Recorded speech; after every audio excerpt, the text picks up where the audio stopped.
Hello friends, എല്ലാവർക്കും പുതിയൊരു വീഡിയോയിലേക്ക് സ്വാഗതം. ഇന്നത്തെ കഥയിൽ സത്യാമ്മ വിഷ്ണുവിനോട് പറയുന്നുണ്ട്, നിനക്ക് ഒരുങ്ങി ഇറങ്ങി താഴേക്ക് വരാൻ 10 മിനിറ്റ് ആണെന്ന്. അതിനുശേഷം സത്യാമ്മ താഴേക്ക് പോകുന്നു. അതേ സമയത്ത് പപ്പിമോൾ മഞ്ചരിയെ കൊഞ്ഞനമൊക്കെ കുത്തി കാണിക്കുന്നുണ്ട്. അതേ സമയത്ത് ഷൺമുഖദാസ് വിഷ്ണുവിന്റെ അച്ഛനോട് പറയുന്നുണ്ട്, ഞങ്ങൾക്ക് ഒരേ മകള് മാത്രമേ ഉള്ളൂ, അതുകൊണ്ട് അവൾക്കാണ് എല്ലാ സ്വത്തുക്കളും എന്ന് പറയുന്നു. കല്യാണത്തിന് അവക്കെല്ലാം കൊടുക്കുമെന്നൊക്കെ പറയുന്നു. അത് കേൾക്കുമ്പോൾ ഷൺമുഖദാസ് പറയുന്നുണ്ട്, പിന്നെ കൊടുക്കണ്ടായോ, മോളല്ലേ എന്നൊക്കെ പറഞ്ഞ് കളിയാക്കുന്നുണ്ട്. ഷൺമുഖദാസ് പറയുന്നുണ്ട് ആഭ്യന്തര മന്ത്രിയാകുമെന്നൊക്കെ. അപ്പോൾ വിഷ്ണുവിന്റെ അച്ഛൻ ചോദിക്കുന്നുണ്ട്, അത് ഉറപ്പില്ലല്ലോ എന്നൊക്കെ. ഷൺമുഖദാസ് അപ്പോൾ പറയുന്നുണ്ട്, ഉറപ്പായിട്ടും ആകും, ഭരണത്തിനാണെങ്കിൽ ഞങ്ങൾ സപ്പോർട്ട് കൊടുക്കുന്നുണ്ട്, എനിക്ക് ആഭ്യന്തരം കിട്ടുമെന്ന് കരുതിയിട്ട് തന്നെയാണ്. വിഷ്ണുവിന്റെ അച്ഛൻ അപ്പോൾ പറയുന്നുണ്ട്, ഇത് അങ്ങോട്ടും ഇങ്ങോട്ടുമുള്ള ബിസിനസ് ആണല്ലേ എന്നൊക്കെ. ഷൺമുഖദാസ് അപ്പോൾ പറയുന്നുണ്ട്, ലാഭമുള്ള കാര്യത്തിൽ മാത്രമേ ഞാൻ ഇറങ്ങിത്തിരിക്കത്തുള്ളൂ എന്നൊക്കെ. വിഷ്ണുവിന്റെ അച്ഛൻ അപ്പോൾ ചോദിക്കുന്നുണ്ട്, ഇതും അങ്ങോട്ടും ഇങ്ങോട്ടും ലാഭമുള്ള ബിസിനസ് തന്നെയാണല്ലോ അല്ലേ? കല്യാണത്തെ കുറിച്ചാണ് വിഷ്ണുവിന്റെ അച്ഛൻ ചോദിച്ചത്. വിഷ്ണുവിന്റെ അച്ഛൻ അങ്ങനെ പറഞ്ഞിട്ട് പറയുന്നുണ്ട്, ഞാനൊരു തമാശയാണ് പറഞ്ഞതെന്നൊക്കെ.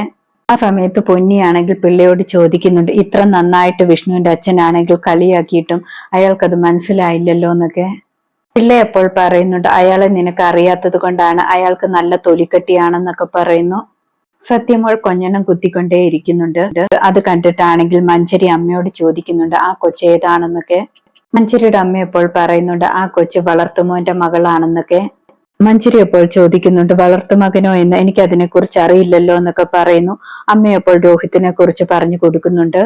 മഞ്ചരി അപ്പോൾ ചോദിക്കുന്നുണ്ട്, ഇവർക്കും ഇനി സ്വത്ത് ഭാഗം വെക്കേണ്ടി വരുമോ എന്നൊക്കെ. മഞ്ചരിയുടെ അമ്മ അപ്പോൾ പറയുന്നുണ്ട്, അതൊന്നും പേടിക്കേണ്ട, അവരെയൊക്കെ നമുക്ക് പുറത്താക്കാമെന്നൊക്കെ പറയുന്നു. സ്വത്തിന്റെ കാര്യത്തിൽ എന്നോട് ചോദിക്കാതെ ഒന്നും ചെയ്യാൻ പറ്റില്ല എന്നൊക്കെ മഞ്ചരി പറയുന്നുണ്ട്. സത്യാമ്മ അപ്പോൾ ചോദിക്കുന്നുണ്ട്, മഞ്ചരി എന്താണ് പറയുന്നതെന്ന്. മഞ്ചരിയുടെ അമ്മ അപ്പോൾ പറയുന്നുണ്ട്, ഞങ്ങളുടെ സ്വത്തുക്കളെല്ലാം ഇവൾക്കാണെന്ന് പറഞ്ഞത് അവൾക്കാണെങ്കിൽ ഇഷ്ടപ്പെട്ടിട്ടില്ല, പിന്നെ ഞങ്ങൾ എങ്ങനെ ജീവിക്കുമെന്നാണ് അവൾ ചോദിക്കുന്നതെന്നൊക്കെ പറയുന്നു. സത്യാമ്മ അത് കേൾക്കുമ്പോൾ ഉടനെ തന്നെ പറയുന്നുണ്ട്, അവള് നല്ല പെൺകുട്ടിയാണ്, അതുകൊണ്ടാണ് അച്ഛനെ അമ്മയെ കുറിച്ചൊക്കെ കരുതുന്നത്. എന്തായാലും ഇവിടെ ഒരു സ്ത്രീധനവും വേണ്ട, ഇവിടെ ഇഷ്ടത്തിന് പണമുണ്ടെന്നൊക്കെ പറയുന്നു. ശ്യാമ ഇതെല്ലാം കേട്ട് കഴിഞ്ഞിട്ട് രോഹിത്തിനോട് പറയുന്നുണ്ട്, ഇപ്പൊ എനിക്ക് തോന്നുന്നു സുസ്മിതയെക്കാട്ടി വലിയ ആളാണ് ഈ പെണ്ണെന്നൊക്കെ. ഇതിലും ഭേദം വിഷ്ണുവേട്ടൻ സുസ്മിതയെ വിവാഹം കഴിക്കുന്നതായിരുന്നു നല്ലതെന്നൊക്കെ പറയുന്നു. വിഷ്ണു അവിടേക്ക് വരുന്നുണ്ട്. ആ സമയത്ത് ബ്രോക്കർ മഞ്ചരിയെ പുകഴ്ത്തി പറയുന്നുണ്ട്, നല്ല സ്വഭാവമുള്ള കുട്ടിയാണ്, ഈ വീടിന് പറ്റിയ മരുമകളാണെന്നൊക്കെ പറയുന്നു. സ്കൂൾ വിട്ട കോളേജ്, കോളേജ് വിട്ട സ്കൂൾ, അങ്ങനെ മാത്രമേ അവൾ പോകത്തുള്ളൂ. അത് മാത്രമല്ല, അവൾക്കാണെങ്കിൽ ഇപ്പോഴത്തെ സോഷ്യൽ മീഡിയ, ഫേസ്ബുക്ക് അങ്ങനത്തെ കാര്യങ്ങളൊന്നുമില്ലെന്നൊക്കെ പറയുന്നു. വിഷ്ണുവിന്റെ അച്ഛൻ അപ്പോൾ പറയുന്നുണ്ട്, ഇവിടെയാണെങ്കിൽ എല്ലാവരും സോഷ്യൽ മീഡിയ ഒക്കെ ഉപയോഗിക്കുന്നവരാണ്, എല്ലാവരും നിയന്ത്രിച്ചാണ് മുന്നോട്ട് പോകേണ്ടത്, അതിലെന്താണ് തെറ്റുള്ളത്? എല്ലാം നേരിടാൻ പഠിക്കണം, അല്ലെങ്കിൽ പെട്ടെന്നൊക്കെ ഇത് ഉപയോഗിക്കാൻ തുടങ്ങുമ്പോഴാണ് കുഴിയിലേക്ക് വീഴുന്നതെന്നൊക്കെ പറയുന്നുണ്ട്. മഞ്ചരി അപ്പോൾ അമ്മയോട് പറയുന്നുണ്ട്, ഇയാളെ ഞാൻ ശരിയാക്കുമെന്നൊക്കെ. ഷൺമുഖദാസ് വിഷ്ണുവിനോട് പറയുന്നുണ്ട്, വിഷ്ണുവിനെ ആദ്യമായി കണ്ടപ്പോ തന്നെ എനിക്കാണെങ്കിൽ എന്റെ മകളുടെ ഭർത്താവാക്കണമെന്നൊക്കെ തോന്നിയെന്നൊക്കെ പറയുന്നു. വിഷ്ണു അപ്പോൾ പറയുന്നുണ്ട്, നിങ്ങൾ എന്നെ കണ്ടത് ലോക്കപ്പിൽ വെച്ചാണ്, അത് മാത്രമല്ല അപ്പോ എനിക്കൊരു ഭാര്യയും ഉണ്ടായിരുന്നു, അപ്പോഴേ നിങ്ങൾ ആഗ്രഹിച്ചത് അങ്ങനെ ഒരു ഭർത്താവിനെയാണോ എന്നൊക്കെ ചോദിക്കുന്നു. അങ്ങനെയാണെങ്കിൽ ജയിലിൽ എന്നെക്കാട്ടി വലിയ ആൾക്കാരെയൊക്കെ കിട്ടുമെന്നൊക്കെ പറയുന്നുണ്ട്. ഷൺമുഖദാസ് അപ്പോൾ പറയുന്നുണ്ട്, അങ്ങനെയൊന്നുമല്ല ഉദ്ദേശിച്ചത്, ചങ്കൂറ്റമൊക്കെയാണ് ഉദ്ദേശിച്ചതെന്നൊക്കെ പറയുന്നു. മഞ്ചരിയുടെ അമ്മ മഞ്ചരിയെ പുകഴ്ത്തി പറയുന്നുണ്ട്, എന്റെ മകൾക്കാണെങ്കിൽ ഒരു മേക്കപ്പ് പോലും ഇഷ്ടമല്ല, കണ്ണെഴുതത്തില്ല, പൊട്ട് തൊടത്തില്ല, കുളിച്ചിട്ട് വന്നാൽ ഒരു പൊട്ട് പോലും തൊടണമെങ്കിൽ നിർബന്ധിക്കണമെന്നൊക്കെ പറയുന്നു. വിഷ്ണുവിന്റെ അച്ഛൻ കളിയാക്കി ചോദിക്കുന്നുണ്ട്, കുളിക്കാറുണ്ടോ എന്നൊക്കെ. ഷൺമുഖദാസ് അപ്പോൾ ചോദിക്കുന്നുണ്ട്, തമാശയാണോന്ന്. ആ തമാശയാണെന്നൊക്കെ വിഷ്ണുവിന്റെ അച്ഛൻ പറയുന്നു. ആ സമയത്ത് അത് കേട്ടുകൊണ്ട് ശ്യാമയും പൊന്നിയും ആണെങ്കിൽ പലഹാരവുമായിട്ട് വരുന്നുണ്ടായിരുന്നു. ശ്യാമയും പൊന്നിയും പറയുന്നുണ്ട്, നാച്ചുറൽ ബ്യൂട്ടി ആയിരിക്കുമെന്നൊക്കെ.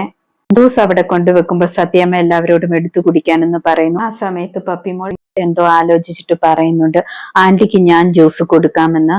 മഞ്ചരിക്കാണെങ്കിൽ ആന്റിയെന്നൊന്നും വിളിക്കുന്നത് ഇഷ്ടപ്പെടുന്നില്ല, ശരിയാക്കി തരാമെന്നൊക്കെ സ്വയം പറയുന്നുണ്ട്.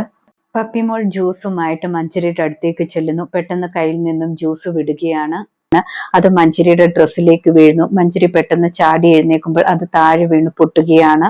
മഞ്ചരിക്ക് ഉടനെ ദേഷ്യം വരുന്നുണ്ട്. മഞ്ചരി ആണെങ്കിൽ മോളെ വഴക്ക് പറയാണ്, നീ എന്താടി കാണിച്ചതെന്നൊക്കെ പറയുന്നു. അതിനുശേഷം മോളെ അടിക്കുന്നൊക്കെയുണ്ട്. അത് കാണുമ്പോൾ വിഷ്ണുവിന് ദേഷ്യം വരുന്നുണ്ട്. വിഷ്ണു ആണെങ്കിലും എടീന്ന് ബഹളം വെക്കുന്നു. രോഹിത് ആണെങ്കിൽ മുന്നോട്ടായുമ്പോൾ ശ്യാമ തടയുന്നുണ്ട്. മഞ്ചരി പറയുന്നുണ്ട് എന്റെ ഡ്രസ്സാണെങ്കിൽ എത്ര രൂപ വിലയുള്ളതാണെന്നറിയാമോ, അതെല്ലാം നാശമാക്കിയല്ലോ എന്നൊക്കെ പറയുന്നു. പപ്പിമോൾ അപ്പോൾ സോറി പറയുന്നുണ്ട്. മഞ്ചരി പറയുന്നുണ്ട് നിന്റെ സോറി ഒന്നും വേണ്ട, ഞാൻ നാളത്തെ ആഭ്യന്തരമന്ത്രിയുടെ മകളാണ്, നീ എന്നോടാണോ ഇങ്ങനെ കാണിക്കുന്നത്? നീ ഇവിടുത്തെ ദത്തുപുത്രന്റെ മകളായതുകൊണ്ടാണ് എന്റെ അടുത്തെങ്കിലും ഇരിക്കാൻ പോലും നിനക്ക് പറ്റുന്നതെന്നൊക്കെ പറയുന്നു. കൂടുതൽ എന്റെ അടുത്ത് അധികാരം കളിച്ചാൽ നിന്നെ ആറ്റിലേക്കോ തോട്ടിലോ വലിച്ചെറിയുമെന്നൊക്കെ പറയുന്നു. അത് കേൾക്കുമ്പോൾ പപ്പിമോൾ വീണ്ടും സങ്കടത്തോടെ സോറി പറയുന്നുണ്ട്. അവളുടെ ഒരു സോറി എന്നൊക്കെ പറഞ്ഞിട്ട് മഞ്ചരി ആണെങ്കിൽ 2 എണ്ണം കൂടെ വെച്ച് തന്നാലുണ്ടല്ലോ എന്ന് പറഞ്ഞ് കൈ ഓങ്ങുന്നുണ്ട്. പക്ഷെ ആ കൈ ആണെങ്കിൽ സത്യാമ്മ പിടിക്കുന്നു. സത്യാമ്മ അപ്പോൾ മഞ്ചരി അടിക്കുന്നുണ്ട്. ഷൺമുഖദാസ് ചോദിക്കുന്നുണ്ട് എന്റെ മുന്നിൽ വെച്ചാണോ എന്റെ മകളെ അടിക്കുന്നതെന്നൊക്കെ. സത്യാമ്മ അപ്പോൾ പറയുന്നുള്ളൂ ഇച്ചിരിയുള്ള എന്റെ കൊച്ചുമകളെ അവൾ അടിച്ചതോന്നൊക്കെ. മഞ്ചരി അപ്പോൾ പറയുന്നുണ്ട് അനാവശ്യം കാണിച്ചാൽ ഇനിയും അടിക്കുമെന്നൊക്കെ. അതിനുശേഷം സത്യാമ്മയും ഷൺമുഖദാസും പരസ്പരം വാക്തർക്കങ്ങളെല്ലാം ഉണ്ടാകുന്നു. സത്യാമ്മ പറയുന്നുണ്ട് എന്റെ കൊച്ചുമകളെ കൈവച്ചാൽ ആഭ്യന്തരമന്ത്രി പോയിട്ട് മുഖ്യമന്ത്രി വന്നാൽ പോലും ഞാൻ വെറുതെ വിടില്ല എന്നൊക്കെ. സത്യാമ്മ ബ്രോക്കറിനെയും വഴക്ക് പറയുന്നുണ്ട് ഇവരെ വിളിച്ചുകൊണ്ട് ഇവിടെ നിന്ന് പൊക്കോണമെന്നൊക്കെ പറഞ്ഞിട്ട്.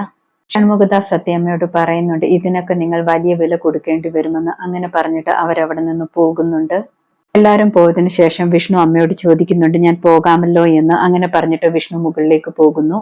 സത്യാമ്മ പപ്പിമോളോട് ചോദിക്കുന്നുണ്ട് വേദനിച്ചോ എന്നൊക്കെ. പപ്പിമോൾ അപ്പോൾ പറയുന്നുണ്ട് ഞാൻ കാരണമല്ലേ പ്രശ്നമായതെന്നൊക്കെ.